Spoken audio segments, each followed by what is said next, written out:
Domani la discussione in Consiglio regionale dopo il lavoro della commissione d'inchiesta sull'emergenza Covid. Oggi le minoranze, tutte unite, chiedono chiarezza e lo fanno in una conferenza Elementare che stampa tutti abbiam capito virtuale. subito. Sono molti gli errori commessi nella gestione dell'emergenza, soprattutto non aver chiuso i confini durante la seconda ondata della pandemia, sottolinea. Dal nostro punto di vista, nella seconda ondata ciò che doveva essere fatto e che si è scelto invece di non fare è l'applicazione di misure restrittive che consentissero, abbiamo visto nella prima ondata come fosse l'unico strumento a nostra disposizione, che consentissero di inibire, ridurre, contenere la diffusione del contagio e dunque dei conseguenti decessi.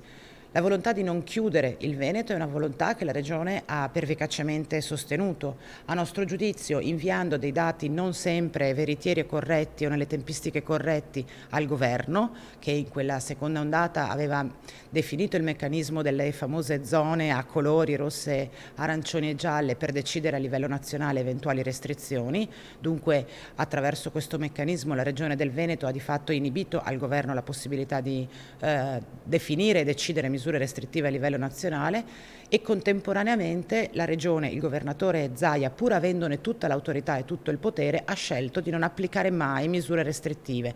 Errori di gestione, dicono le esponenti dell'opposizione, che sono costate migliaia di vite. Non fare chiarezza è un'ingiustizia anche verso le famiglie delle vittime. La relazione di minoranza fa vedere che all'interno appunto delle comunità come quelle ospedaliere altre regioni avevano scelto di usare i tamponi molecolari e non rapidi.